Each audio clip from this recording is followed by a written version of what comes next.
तो है गाइस, कैसे हो आप सब। स्वागत है आप सभी का एक और नए वीडियो में। और आज हम पन्हाड़गढ़ किले में, जो कि कोल्हापुर डिस्ट्रिक्ट में आता है। तो आज कोल्हापुर डिस्ट्रिक्ट का जो पन्हाड़गढ़ किला है ना, वो एक्सप्लोर करने वाले हैं। सब कुछ इन्फॉर्मेशन आपको इस वीडियो में पता चलने वाली। वीडियो आप एंड तक दिखेगा। तो चलिए शुरू करते हैं पन्हाड़गढ़ का किला एक्सप्लोर करना। पन्हाड़ा किला छत्रपति शिवाजी महाराज ने जीते हुए किलों में से एक महत्वपूर्ण किला।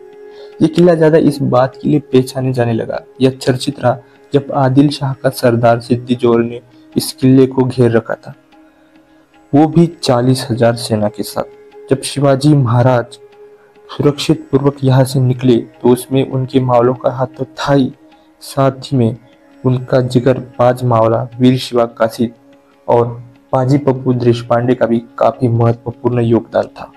वीर शिवा कासिद जी ने तो अपने प्राण हंसते हंसते कुर्बान किए। साथ ही में शिवाजी महाराज और उनके बेटे संभाजी महाराज की आखिरी मुलाकात भी इसी किले पे हुई थी। एक वक्त कोल्हापुर की राजधानी भी ये पन्हाड़ा किला था। तो आइए देखते हैं पन्हाड़ा किला और उसकी सारी जानकारी। तो आइए पहले छत्रपति शिवाजी महाराज और सिद्दी जोहर की इस किले की कहानी जानते हैं, उसके बाद हम किले के बारे में बात करेंगे।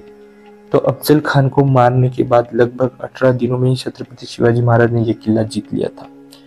फिर आदिल शाह ने सिद्दी जोहर को यह किला जीतने के लिए भेजा। किला जीतना तो वैसे बाहर था, पर उनको छत्रपति शिवाजी महाराज को कैद करना था युक्ति से। और शिवाजी महाराज को जो है सिद्दी जोहर 40,000 की फौज लेके बीजापुर से निकला और पन्हाड़ा किला को जो है वो घेर लिया था चारों ओर से। छत्रपति शिवाजी महाराज को लगा कि इसकी इतनी बड़ी फौज है तो ये ज्यादा दिन तक नहीं टिकेगा, चला जाएगा। 1 महीना हुआ, 2 महीना हुआ, 3 महीने हुए, पर वो वहीं पे टिका रहा। आखिरकार जून का महीना भी खत्म हुआ। बारिश इतनी जोरदार और मूसलाधार थी, पर उसका जो पड़ाव था वही पड़ा रहा था, वो जाने का नाम नहीं ले रहा था। शिवाजी महाराज एक तरफ एक चिंता में थे कि अपने किले का जो सारी रसद धान्य जो है वो खत्म हो रहा है और सिपाही भूखे रह रहे। छत्रपति शिवाजी महाराज ने कुछ युक्ति लगाई। अब शिवाजी महाराज को लगा कुछ ना कुछ तो करना पड़ेगा। फिर उन्होंने सिद्दी जोहर को खत भेजे, पर वो खत का कुछ जवाब नहीं देता था, क्योंकि उसको पता था क्योंकि मैं भी अगर उससे मिला तो वो मुझे मार देगा। अफजल खान का डर उसके दिमाग में था ही, अफजल खान को मारने का डर सिद्दी जोहर के दिमाग में था ही, इसलिए वो संधि को ठुकरा रहा था। पर आखिरकार वो दिन तय हुआ जो उसने संधि की बात तय की और पन्हाड़ा किले की संधि की बात में वो मान गया। फिर जो हुआ 12 जुलाई 1660, 11 जुलाई 1660 की रात को ही शिवाजी महाराज ने वीर शिवा कासिद को किले पे बुलाया, जो नाई था, पेशे से नाई था। और वीर शिवा कासिद बोला, एक बार क्या 1000 बार मरने के लिए तैयार हूँ, सिर्फ आज के लिए। शिवा कासिद दिखने में शिवाजी महाराज जैसे थे, हाइट भी उनकी सेम थी, चेहरा भी सेम था, दाढ़ी सब कुछ। और फिर वो उनको शिवाजी महाराज ने उसे सारी बातें बताई और शिवाजी महाराज ने पूरी युक्ति और बुद्धि से किले से निकले। वो गए विशालगढ़ की ओर, जिसे खैरा किला भी कहा जाता था। साथ ही में बाजी प्रभु देशपांडे और 600 मावले थे। दुश्मन को गुमराह करने के लिए वीर शिवा कासिद शिवाजी महाराज जैसे रूप धारण किया, क्योंकि शिवा कासिद दिखने में शिवाजी महाराज जैसे ही थे। वो दूसरे रास्ते से किले के नीचे आए और जिस रास्ते से शिवाजी महाराज नीचे आए थे उसे राजदंडी मार्ग कहा जाता है। जब सिद्दी जोहर को पता चला वो बहुत खुश हुआ, उसे लगा शिवाजी मेरे कब्जे में आ गया, पकड़ा गया। पर जब फाजल खान आया, अफजल खान का बेटा, उसने देखा और वो बोला ये शिवाजी नहीं हो सकता, मैंने शिवाजी को देखा है। तो उसे बहुत गुस्सा आया। शिवा कासिद हंसने लगा। शिवा कासिद बोला कि शिवाजी महाराज कब से निकल चुके यहाँ से दूर, मैं उनका मावड़ा शिवा कासिद हूँ। तो सिद्दी जोहर को बहुत गुस्सा आया और उसे उसी जगह पे मार दिया। तब उसे अपने सैनिकों को छत्रपति शिवाजी महाराज के पीछे लगाया और बोला, मुझे शिवाजी किसी भी हाल में चाहिए, जिंदा या मुर्दा उसे लेके आओ। तब शिवाजी महाराज को पता चला, तब बाजी प्रभु देशपांडे वो घोड़खिंड में पहुंच चुके थे। वो बोले, बाजी प्रभु बोले, आप 300 मावले लेके विशालगढ़ पे जाओ और पहाड़ विशालगढ़ पे पहुंचने के बाद 3 तोपे की आवाज करना मैं समझ जाऊंगा आप पहुंच गए। पर शिवाजी महाराज जाने को तैयार नहीं थे। शिवाजी महाराज की आंखों में आंसू आए और वो बोले, आपको मेरी कसम है, जाओ। फिर शिवाजी महाराज वहां से निकले। 300 मावलों ने, सिर्फ 300 मावलों ने उस रात वो पूरी खिंड रोक के रखी। एक भी सिपाहियों को आगे जाने नहीं दिया। और इसी घंटे में शिवाजी महाराज पन्हागढ़ से विशालगढ़ में पहुंचे और तोहफे की आवाज की। जब बाजी प्रभु देशपांडे जी को तोहफे की आवाज सुनाई दी तो उन्होंने अपने प्राण त्याग दिए। बाजी प्रभु देशपांडे और 300 मावलों ने के खून से वो खिंड पावन हो गई, इसलिए छत्रपति शिवाजी महाराज ने उस खिंड का नाम रखा पावन खिंड।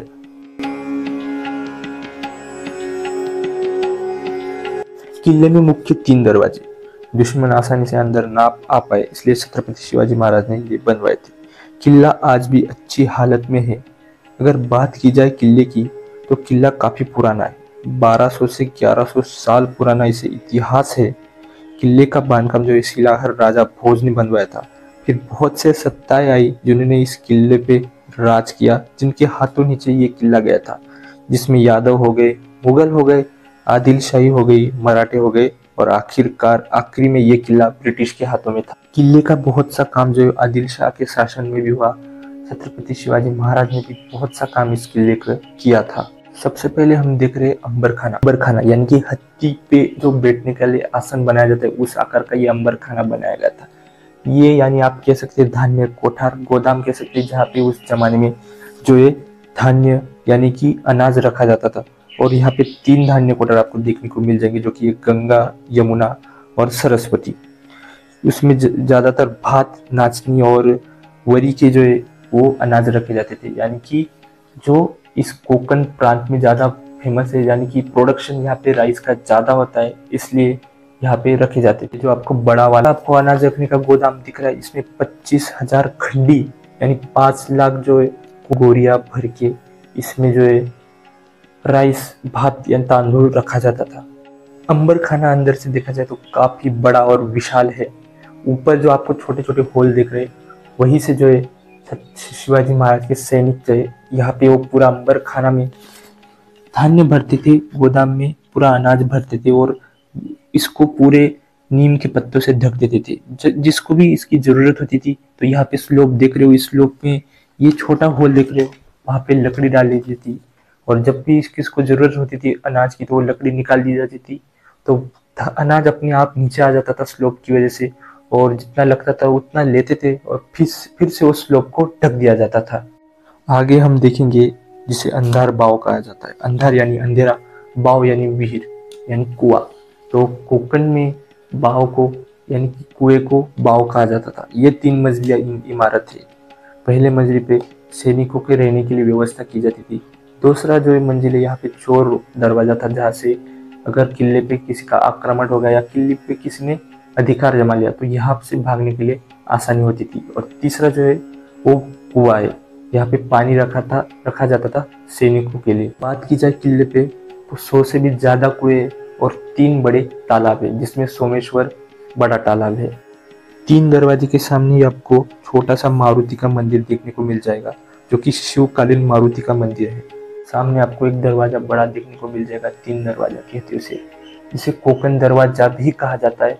और उसका जो कामकाज आदिल शाह के शासन में भी हुआ, राजा भोज ने भी कराया था, और बाद में तारा रानी जो उन्होंने राज किया यहाँ पे, उनके द्वारा भी इस दरवाजे का कामकाज किया गया था। नक्शी काम वगैरह, पिकअप आपको दिख रहे होंगे ऊपर मोर, तो उनके द्वारा ही किया गया था। अंदर का हिस्सा देख सकते हो आपको, ये पूरा का पूरा हिस्सा जो है वो बनाया गया था सिर्फ गुड़ और चूने से। गुड़ और चूना जो है ना, उनको मिक्स करके ये अंदर का पूरा बांधकाम किया था। 16 साल तक ये किला जो था वो मुगलों के ताबे में था। फिर कोंडाजी फर्जन जो है वो शिवाजी महाराज के मावले थे, उन्होंने कहा कि ये किला मैं फिर से जीतूंगा। उन्होंने सिर्फ 60 मावलों को लेके ये किला फिर से जीता था और पन्हाला किला पे फिर से भगवा लहराया। ये जो कुआं देखने को मिल रहा है, ये कुआं का पानी जो है कभी भी नहीं खत्म होता, कभी भी नहीं, गर्मी के सीजन में भी नहीं। और सिर्फ 5 फुट ही इसका पानी रहता है, ज्यादा ऊपर भी नहीं आता और ज्यादा नीचे भी नहीं जाता। ऐसी इस कुएं की खासियत है। अब जो ये दरवाजा देख रहे हो, जिसे कोकन दरवाजा भी कहा जाता है, क्योंकि यही से रास्ता कोकन के लिए जाता है। और इसी दरवाजे पे जो है सिद्दी जोहर ने तोपों से मारा किया था। आपको निशान देख रहा होगा, 1 2 3 तीन तोपों से 3 बार आपको यहाँ पे निशान दिख रहे होंगे तोपों के। और ये दरवाजा इतना मजबूत और भक्कम था कि दरवाजे को कुछ भी नहीं हुआ था। आज की जो हम आखिरी अब जो आपको सामने देखने को मिल रही, ये एक आदिल शाह ने बनवाई थी। पर शिवाजी महाराज की दुश्मनी किसी भगवान और धर्म से नहीं थी, उनकी दुश्मनी सिर्फ आदिल शाह से थी। तो उन्होंने भी चालाकी से उसी मस्जिद में जो है दारू गोला यानी तोप वगैरह रखे थे, क्योंकि अगर शत्रु आक्रमण करे तो वो मस्जिद पे आक्रमण ना करे और उनका दारू गोला भी वो सुरक्षित रहे। ये जो है आज की आखिरी जगह आपको देखने को मिल रही होगी, ये है सज्जा कोठी, जो कि चूना और पत्थर से बनाई गई थी। और संभाजी महाराज को शिवाजी महाराज ने यही रखा था, इस प्रांत का जो है कारोबार देखने के लिए, यहाँ का जो व्यापार व्यवहार देखने के लिए संभाजी महाराज को यहाँ रखा गया था। साथ ही में यहाँ पे ही वो अपनी सीक्रेट मीटिंग जो है शिवाजी महाराज यहीं पे अटेंड करते थे, यहीं पे मिलते थे अपने बहिर्जी नाइक से। और खुफिया बातें जो है अगली युद्ध की जो प्लानिंग ये वो भी यहीं पे करते थे। किले पे छत्रपति शिवाजी महाराज का मंदिर भी है, जो कि अमूमन बंद रहता है, जब कोई कार्यक्रम कुछ हो तभी ये खुलता है।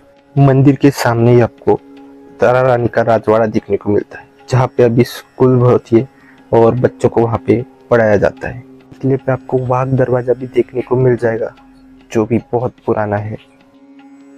तो कैसा लगा आपको आज का वीडियो, कमेंट करके जरूर बताना। वीडियो अच्छा लगा हो तो लाइक करना, शेयर करना, सब्सक्राइब करना चैनल को। मैं मिलता हूँ आपको नए ऐसे इंटरेस्टिंग वीडियो के साथ। तब तक के लिए आप अपना ख्याल रखिएगा। Thank you, God bless you all. This is Yajin signing off from Panhala fort.